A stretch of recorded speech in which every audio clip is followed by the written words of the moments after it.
Hi Libra, welcome to your November 2019 reading. I'm SHAE. There is another reading that will pop up at the end of this video done by KACEE. She has that second perspective. Just want to say thank you to all of you, whether you're just finding us for the first time or you're returning. We're very thankful. Holy cow, Libra. So many cards came up in my meditation shuffle. They were flying. And there's some really cool stuff here. So we have from the Healing Light Tarot, Strength. Check this out.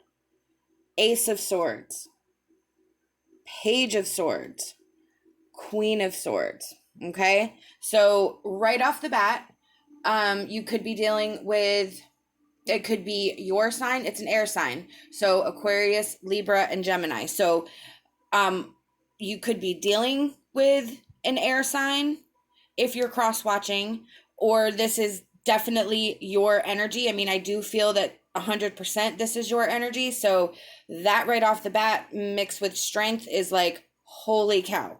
So then we have Two of Wands, the High Priestess, and the Moon. Then check this out. The High Priestess from the Avalon Oracle deck. So High Priestess, High Priestess. Your intuition is like on point right now. Stay focused. Come together. And the Blue Veil Fairy.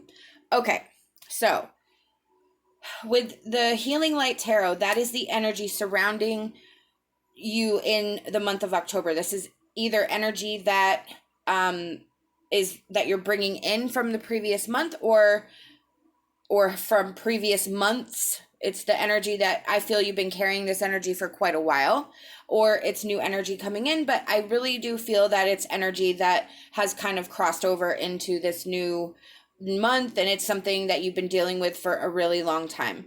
What this is telling me is that what you have overcome tested you to the very core. It caused you to, unbeknownst to you, really find yourself and really find your strength and really figure out that you could be this controlled person, that you can be voracious when you need to be, but also be compassionate. But through it all, there has just been this unfailing strength, this unfailing motivation or end game. This is not just something that was fly by night. This was something that you were bound and determined to do. With all the swords is our intellect. It's thoughts, attitudes, beliefs. What it is here is that you develop this brand new energy for cutting through the crap. Like, this tells me that my give a fuck meter, but excuse me, part of my language, but that's the only way to describe it, is nil, nothing. This is a powerful time of coming into yourself and finding your strength, but also your voice. I feel like you found your voice, not just a physical voice, but your inner voice that you can translate out into the world. Your future is on your mind. It is something that you are thinking of. And I think for a while, you didn't think there was a possibility of a happy future or a more satisfied future. You know, it's not going to be utopia. We all, wish it could. There's always going to be things, but it's more of a general guideline for how you see your future, whether it means being happy and being single, or finding a partner, or restoring relationships with friends, family, however, whatever is plaguing you. This is a general reading, so you will have to apply this to your situation. But whatever the situation that would make things back to more normal, back to happier, back to more manageable, that is what's on your mind. Now, with the High Priestess and the Moon, your intuition, your connection to spirit is so vital, has been vital through all of this. What this is, I feel, telling me is that the High Priestess from the tarot is a little bit different from the High Priestess in the Oracle.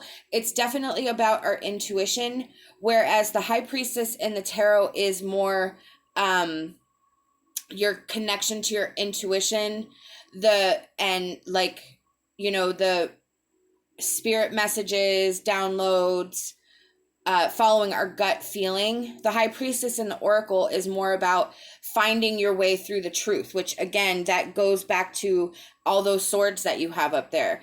The high priestess and the oracle is a seeker of truth.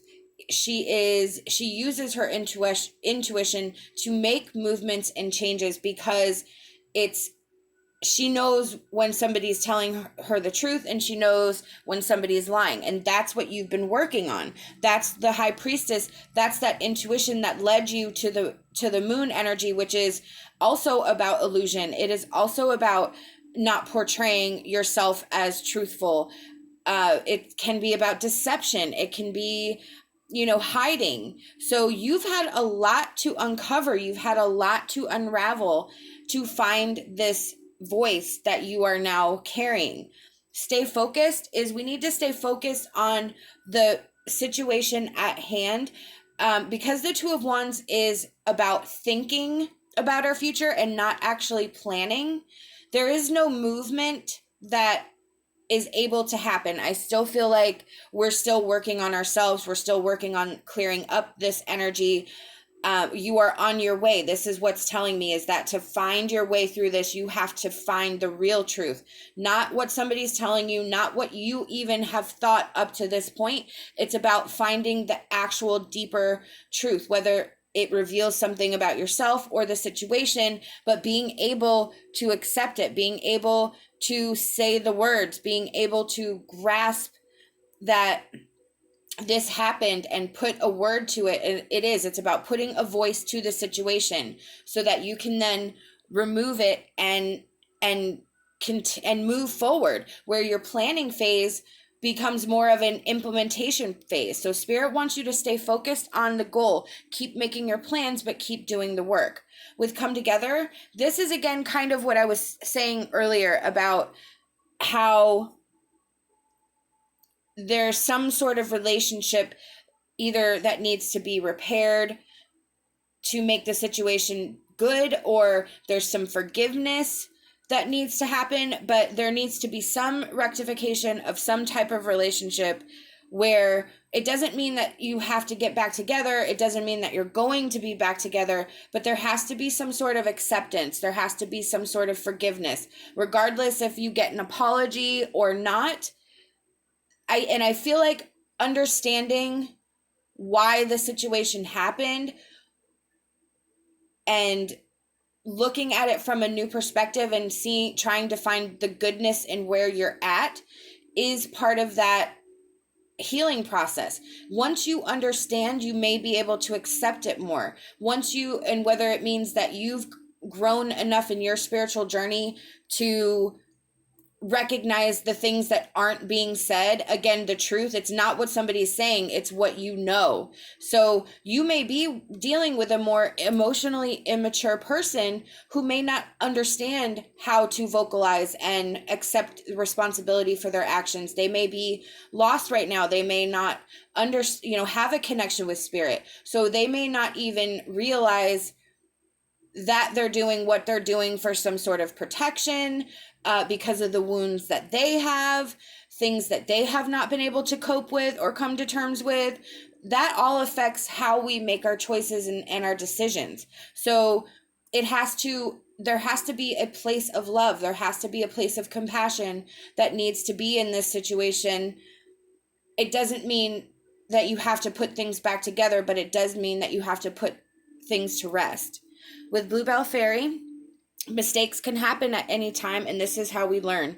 Forgive yourself and then move on with the lessons learned. Exactly. Holding on to our past issues and beating ourselves up, placing negative thoughts, keeping ourselves in a place of grief or longing or whatever, it hinders our ability to move forward.